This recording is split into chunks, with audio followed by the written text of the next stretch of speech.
What's your role doing? Hello, my name is Jorrit Kuipers and this is Theo.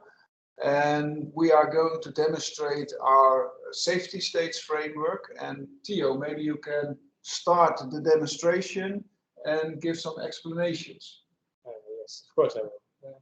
Let me just share our screen so you can also look at our sandbox application that we made for this framework. So first of all, the safety states framework is intended as a system of developing and assessing pilots of different vehicles, which can be both human drivers, or human pilots, or autonomous pilots. Framework is meant to act as a sort of comparison between the AI that we want to test, or the driver we want to test, and our own implementation. In that way, get an assessment of the sort of safety score, or the safety the safety risk during the driving. Exactly, yeah. In this way, we hope to improve both drivers' behaviors and AI for future applications. So at the basis of the safety states framework, we have a system that tracks different sources of risk in the environment. These can be both static and dynamic forms of risk. So, for example, another vehicle in the environment could represent a risk that is constantly moving in time, or, for example, a parked car or like a stationary object could represent a static risk which you would like to avoid in your environment. And these risk scores are all added in a continuous field that is laid over the environment. These risk scores are added cumulatively to each other and then assessed from the own vehicle, the ego vehicle, from which you want to assess the safety score. Can you show that? Of course, we can load in a simple scenario here in this sort of sandbox environment that is based on our driving simulation software. We can have, for example, here a simple scenario where we have two cars about to meet an intersection. If you play this scenario out, you can see that these cars, which are driven by AI, they already know what to do. They know how to stop for each other and take turns. And what happens in the background for the safety assessment is that we look at the safety score. So we can restart the scenario, and then we can visualize the safety state around it. In this case, from, for example, this vehicle, you can see that it represents, we see a field around it, which is currently completely green, which means that the area around the vehicle is safe. But if we play out the scenario, we can see that the area around the other vehicle will be seen as a form of risk. And if we would get near that area, it would be seen as a risk that we are taking. And what do we see in front of the car? There's blue bulbs. Yes, what we see in front of the car are the assessment points, or the time points at which we want to assess the risk for our vehicle. And we can use this to assess the amount of risk we're taking. And the relative size of the different spheres represent the severity, or I guess the weight of the risk measured at these different points. So it becomes smaller and larger. Does it mean, like human, that you're looking in front of your car or further away? Exactly, yeah. So in this case, we see it, we're looking about this far into the future. We also show that we go to these different time points. Currently, we're at time 0, so the current time. We can move this around with this slider. We can see that we are sort of looking into the future where this car would be. And from this point on, we would not need to assess the risk based on the current braking distance of this vehicle. So this assessment distance or assessment time is based on the vehicle dynamics. So if we go back to the scenario again, we can play it out, and you can see that it is constantly looking into the future to see if there's any safety hazards. Oh, yes. So we can see that, for example, the other vehicle currently we do not know exactly which way it's going to go from the point of view of this vehicle. So we have to. You click on the vehicle and then we see it from behind. What happens? Yeah, then you get the viewpoint from that vehicle, and we can turn off the automatic. We can also look from this vehicle without changing the camera viewpoint. But with the white outline, you can see which vehicle we are currently assessing. For example, this vehicle knows that it's going to the left, but from this vehicle, it's not necessarily given. Although, because of the indicator lights on it, we can be reasonably certain that it's going to take a left turn here, which is why this risk is higher for the left turning prediction than the. Okay, and because it sees that at time point 2.4 seconds there will be an intersection, then it now decides to brake. The braking currently is based on the agent AI, which is, well, you can see that it doesn't take any risk. It's already braking before there is even a risk at all.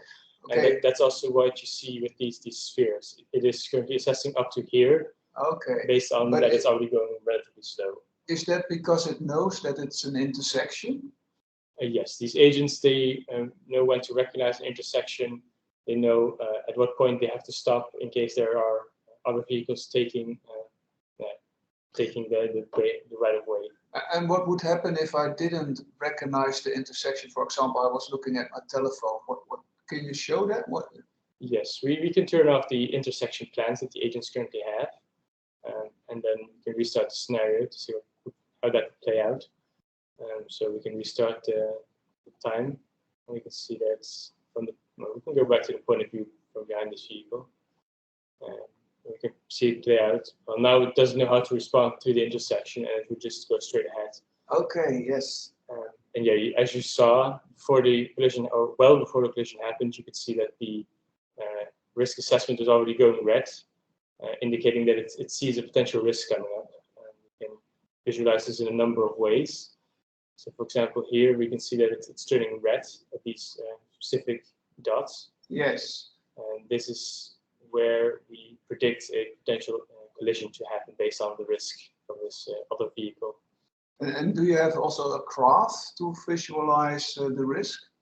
Yes, we can look at the historic data from the point of view of this vehicle. So right now, we see it's spiking up to, well, above the 1.0 value, which is what we currently use as an indicator of like a collision risk.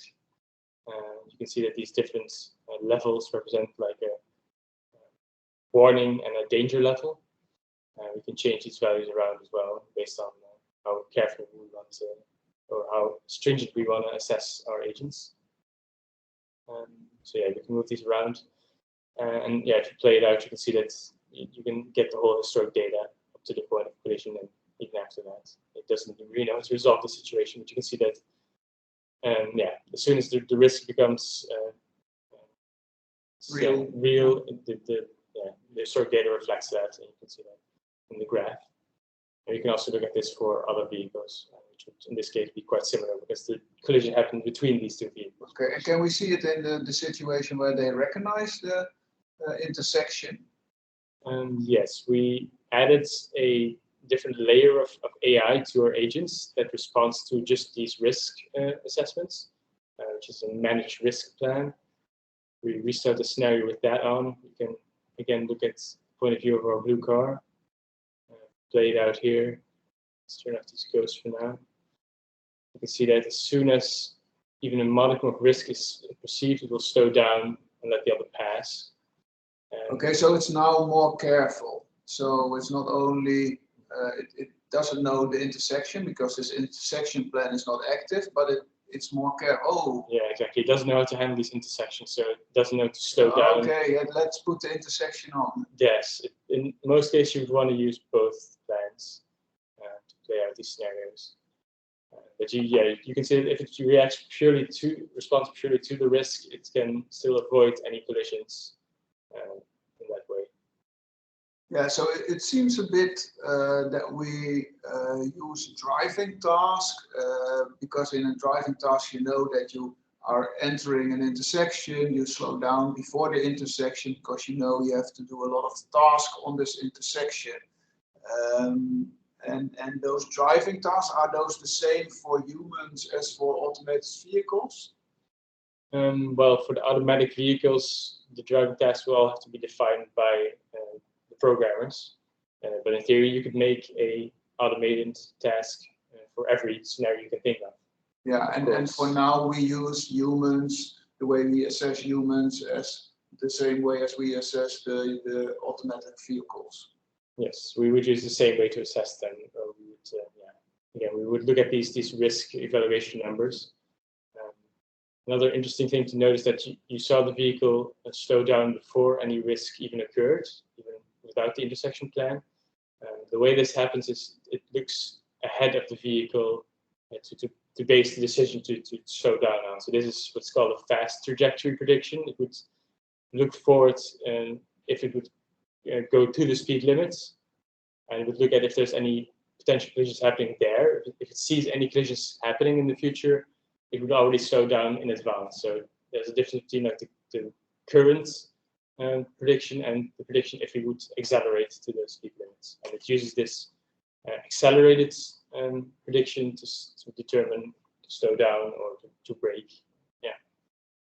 So this is because the vehicle is allowed to drive 50 on the road, and normally a human wants to drive the maximum speed of the road, but that can be dangerous, for example, in this situation, and therefore it now will slow down depending on the willingness to take risks.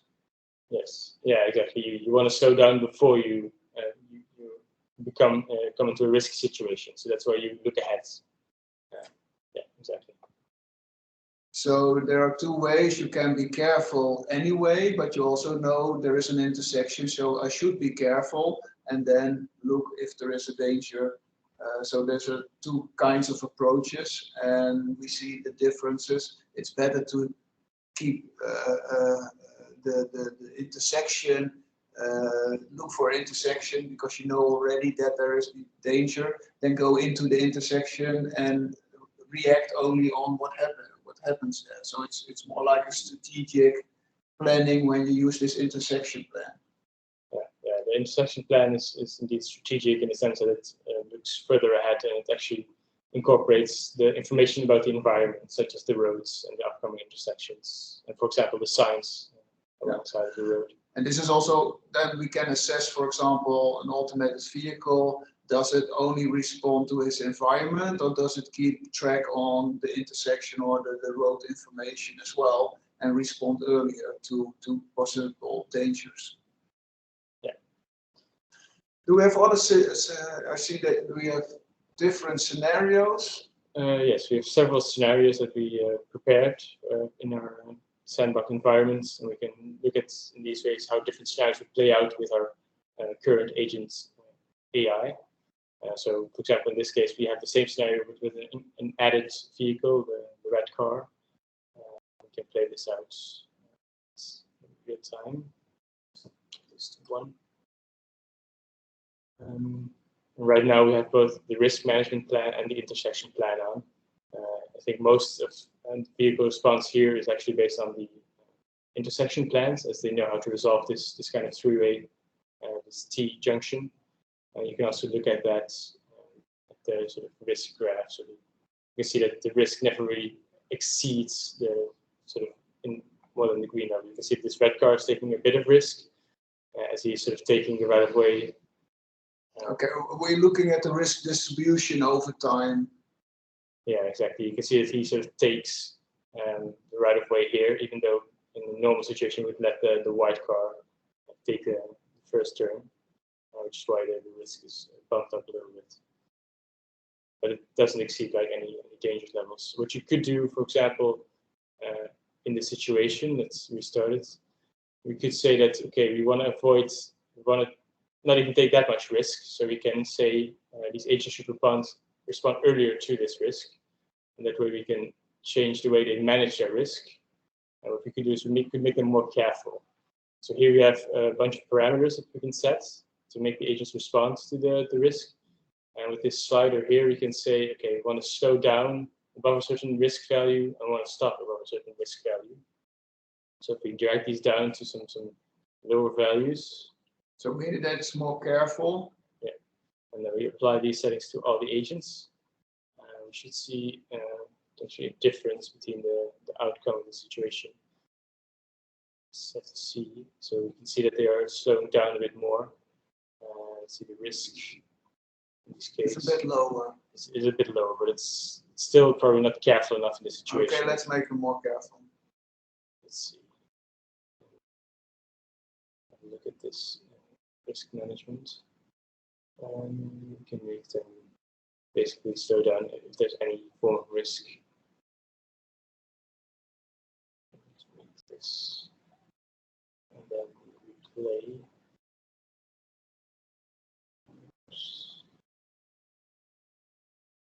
Let's see if this does the trick. Now you see that the entire situation does slow down. However, this vehicle still takes the right of way because of the way it's sort of programmed to do so. It gets the space to do it. Yeah. And it sees no risk in using that space. But if you only apply it to one of the, for example, the red car, then maybe stops or not, because the others will not give so much. Yes, that is space. That is true. We can change, for example, this white vehicle to be a bit more assertive, a bit more aggressive in its driving. Let's look at the risk management. This vehicle alone, we can make him just default. Oh, it was already very careful. Yeah. Yeah, we applied it to all, so it means that all three vehicles are driving more carefully. In this case, we only applied to the white vehicle. We can see how this plays out. So for example, in this case, we would slow down a bit more. Still taking the right of way here. I think it's been programmed to be a bit too assertive, just as the intersection plan. This is something that we can. And now there is a building blocking the site. What does that mean? Can it look behind it, or does it keep track on possible dangers behind a building? Yes, it can see this as a potential risk as well, which we have a scenario prepared for. In this case, it's just isolated, so we have just a vehicle and a pair of lanes that are blocked from view. Especially the right lane is very difficult to see because of this building, let's say. So if we have a look at this scenario, we can slow down a bit just to make sure we don't miss anything. We can see that as it approaches, it's just present to get up to speed here. But as it gets going, it will look at the upcoming lanes. It will send out some probes to see if the lane is visible in its entirety.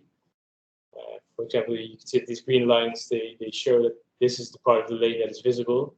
However, the red lines indicate that this vision here is blocked, and there could be a potential other vehicle coming in at just the speed limit there. Yeah, you reduce now the speed limit of the time scale, but if we have it in normal situation, then we see that it will slow down because the site is blocked. Yes, exactly.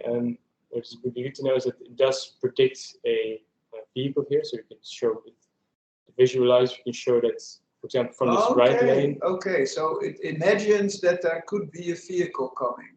Exactly. Yeah, it's predicting that there could be a vehicle of unknown dimensions and size coming from around the corner.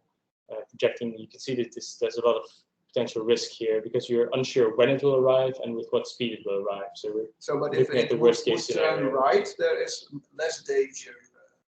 Yes, but exactly because if the current vehicle will be turning right, you can see that there would not necessarily be a danger apart from the left lane coming in.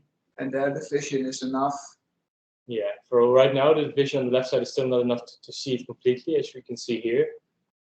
So currently there could still be a vehicle at this position from our current point of view. But if we move forward a little bit, you can see that this vision becomes sufficient to say that there's nothing coming from the left. At this point, we can be reasonably certain that there's nobody coming from the left side. However, the right side is still obscured, and we could still have a vehicle around the corner. Yeah. And we can see that if we look into the future in this current situation, that yes, turning right here would not necessarily pose a risk because it's just the right lane being blocked. But if you would like to go straight ahead, there could be a potential intersection happening. Okay. And what targets me is that there is no bounding box around the car like a space cushion or so that what I see with other calculations, but there is a prediction in the future for possible hazards, but not around the vehicle itself. Is that because it should mitigate already for what is coming in the future?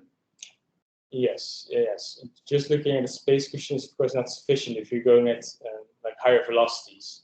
At higher velocities, you want to look forward into the future and see where these dynamic objects will be in these future time points. And even for dynamic objects that are not currently visible. So, for example, the ones that could be obscured behind this building here. Okay. And now for a more difficult situation, like there is a bicyclist on the road and we should, or the car should overtake or not. Do you have such a situation? Yeah, we can load in the scenario where we try to pass a cyclist. Here we just look at the scenario. We have one vehicle driving along the road. There's a bicyclist staying on to the side, but still has to drive on the road. And there's a oncoming vehicle that complicates the situation. We can respond to the risk of this cyclist in two ways. We can either slow down and stay behind this person, or we can try to gain on her and just pass by, were it not that there was an oncoming vehicle. So in the risk management options, we have the option to go off lane to evade the risk. So that would be to pass by the cyclist. Okay, on the other track of the road. Yeah, on the other side of the road, which is not necessarily always populated by another vehicle. We currently have this option on, so this vehicle will try to pass by. We can play it out and see how that happens. So here we can see that it is driving along the road. It sees the bicyclist on the road. It will try to gain, but it will see. Okay, let's do it a bit slower. It was a bit fast. Yes. Yeah, we can slow down time a little bit just to. Okay, it sees a risk in front of because it wants to overtake and there's a risk in front. And now it's decide because there's no space anymore for overtaking to stay behind the bicyclist. Okay, now it sees it's free, but it's looking. Yeah, it's looking for the space, and it sees that there's enough space now. It will pass by the bicyclists and it will go on its way. So this is an option that you have. There's enough space on the road ahead. Okay, and I also see that when the vehicle is driving faster, it's looking further away in front of the vehicle. Yeah, to see what will happen. Yeah, that is the way we currently assess the risk. And it is something we could also change to like a fixed number, but currently we're using the vehicle brake time to increase this assessment time. Okay, so it knows the pressure for braking that's necessary to stop, and if you drive faster, you need more pressure, and you need to look for further in front of the vehicle, because otherwise you cannot brake in time or stop in time. Yeah, there's a. You need to make too much brake pressure to stop. Yes, it has an assessment or estimation of like the comfortable braking deceleration. Okay, comfortable. Yeah. So you don't want to. If you have to step on the emergency brake, then it's already. Yeah, and there's also a danger with if there's someone behind you that doesn't see that you will brake very thoroughly. Okay. Yeah. So we can also turn off the option to gain on this vehicle and then to just slow down and stay behind. So and one does it also keep track on intersections with overtaking?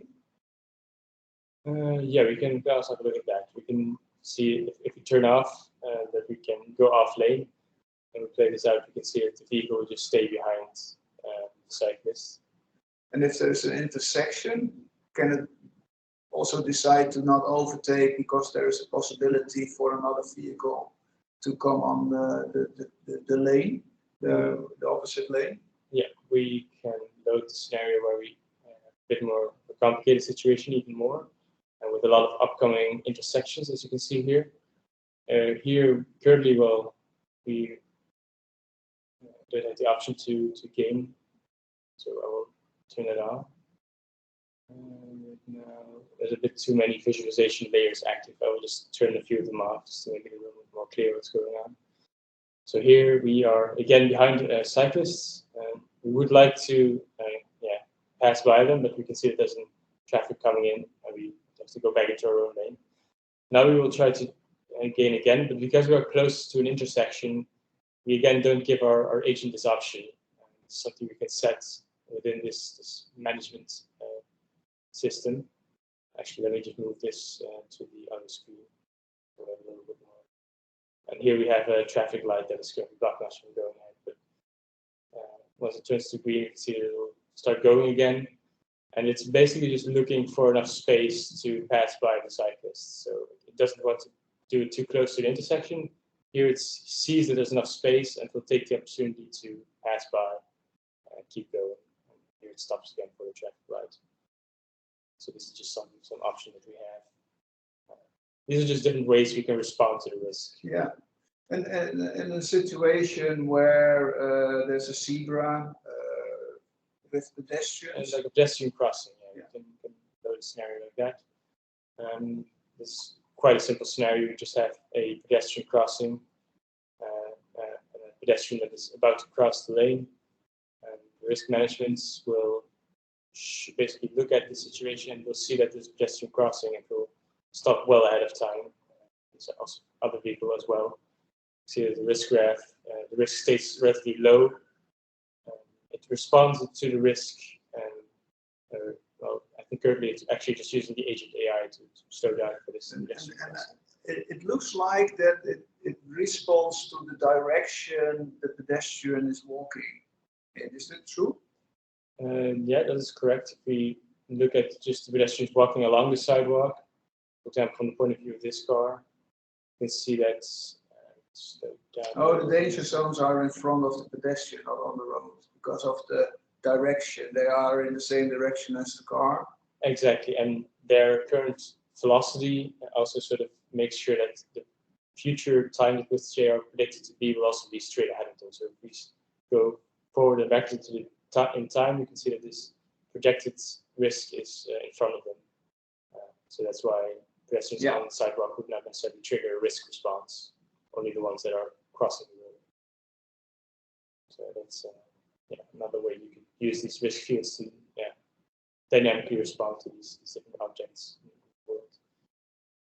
You can also have a look at a situation where there's a row of parked cars besides the road, which will sort of force our agent to slow down or otherwise go to the middle of the lane to find its more safe space. And that's because they block the side, and it could be someone in the car. The car can drive away from the parked situation.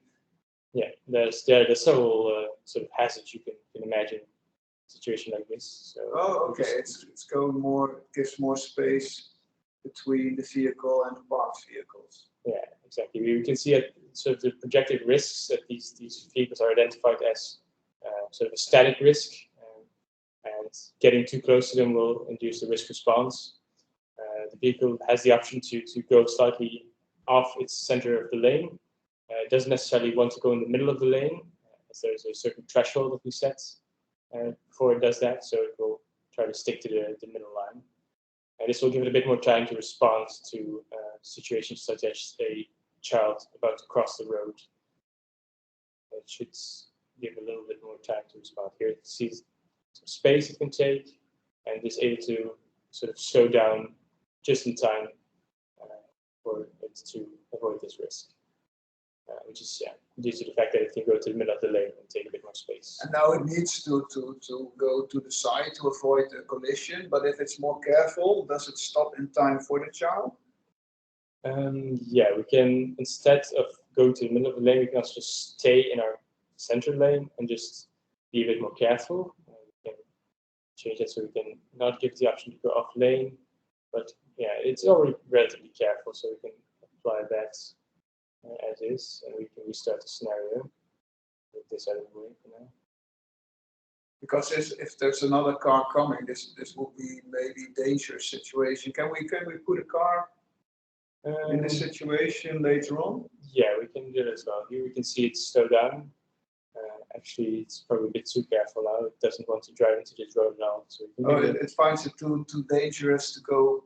Yeah, we can give it a little more of a boost here. Now it's. Yeah. But now we see it's very careful because it's driving with a very tiny. Yeah, it's all based on these settings pretty much. Yeah. And yeah, we set it very careful before, and we didn't change it back to the default value. So, but because we can set it, we also can measure it if someone else is too aggressive or takes a wrong decision. Yeah, depending on how stringent we want to be on our requirements, we can make the comparison more or less careful. Okay, can you give the example with another car in coming from the other direction? Certainly, we can restart the scenario. We can pause it for a second. We can add, for example, a vehicle to current objects. We can currently add cars to the scenario. We can put one here, which would make the situation even more complicated. Then we can restart time running. And then we have to do the setting that it may go to the other side. Yes, we can give it that option. Although at this situation, I expect it to see the other car coming and try to avoid the other lane. So we can give it this option to all vehicles. Start playing a little faster. You can see that it's trying to find the space, especially when the child is coming, just to give it a bit more time to slow down. But then the oncoming traffic sort of forces it to move back to position. In this case, the situation. It's a bit strange situation. Yeah, this situation is a bit too complicated for the sort of relatively simple. Okay, AI we need to work on this case because it normally humans will not do this, so we maybe have to add some more naturalistic driving that relates to human drivers. Yeah, so for example, we do have a scenario where we just have these two cars passing by each other. Let's see what the management is like. Yeah, if we play this out without the child crossing, we would see that they are aware of each other. So we can see that they try to find the space or the safe space in the area, but as soon as they meet each other, one of either car will try to avoid the other. They just make sure they have enough space to drive as safe as possible. So this also looks a bit strange, but they optimize their risk together. But maybe like a human, we don't do it. We see the other car and go straight on. But maybe then the risk is higher because we go along all those parked cars too closely. So now they optimize their risk. Yeah, we can have a look at that. So this would be the risk if we sort of try to find the space in every situation. If we restart the scenario, so we can see it does a little bit of yellow. We go a little bit into the yellow area. If we restart the scenario, we pause it and we change it so that they don't go into they don't change their position in lane. We can play it out again. Just hide this for a second, play it out. Now we can see that it just stays in the center of the lane. Yeah, as you can see, it can keep its velocity, but it does take a higher risk because of these. There's more continuous risk, and the total risk is higher than in the situation before, although it looks a bit strange, but maybe humans don't understand it. So we have to check how humans will respond to a car. It's more like a reaction, like, okay, I'm too close to the other car, go to the opposite lane. Oh no, there's another car. So, well, we have to find out how humans will respond to this situation. Yeah, of course, in this situation, both the vehicles are driven by AI, so they know sort of how to respond to each other and what to expect. But if in real life an agent will suddenly turn into the middle of the lane in front of you and then turn back, it would make you a little bit scared. Yeah, so and therefore it's very good to have the first point that the starting with a more human-like driving and not optimize your own safety, but also look at what humans expect you to do. That should be, maybe it's a better way to drive with AI. Yeah, definitely.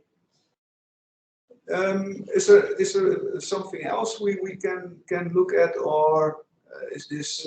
Yeah, I think we've covered most of the what's currently implemented in this Okay, sandbox and this simulation. looks like a bit like a simple environment.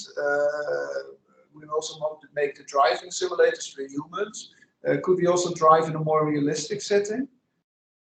Yes, yeah, we can change the world to reflect more how the driving simulation looks like. Just okay, this is the same scenario, but more realistic.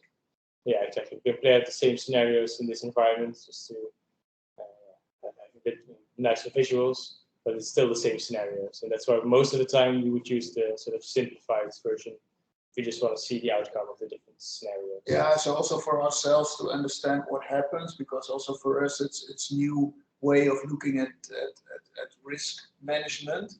It's handier to have a more abstract world. Yeah, but we can change and we can also use this environment to check the behavior of humans in a driving simulator. Yeah, we can implement this system into the driving simulation that we currently have, and then we can apply the same kind of rules and restrictions to, or I guess the same assessments to human drivers. We can just look at, well, we can look at the same historic data that we would get for one of these agents. We could also look at that for human drivers, and that way assess their sort of, yeah, the safety of their driving. Okay, but it also means that we can make a sort of simulation to assess if it's a stable system. So we can do a sort of software in the loop test and use the driving simulation to see how stable and reliable our assessment is. We could run this simulation for a longer period of time and just have our agents drive around and assess them in that way. But that would also allow us to improve the AI of the agents that we currently have, and also improve the safety states framework itself. Okay. As these numbers that we currently use for different safety scores and safety risks are based on just estimations by ourselves. Okay, but that's for next time. We don't have it yet. We will do it, but it's not available right now. Okay, Theo, thank you very much. I think this gives a good insight in the safety states framework. And yeah, we are going to use it as an auto examiner, but we can also use it as an autopilot for driving on the road ourselves. But first we have to see if it's stable and reliable and do a lot of testing with it. Yeah, that's plenty of work to be done, but yeah, we're keep adding features and improving the underlying code. So. Okay, thank you very much. Yeah, you're welcome. Stop the video. Stop the video. Now it's cut out. Let's see. Yeah,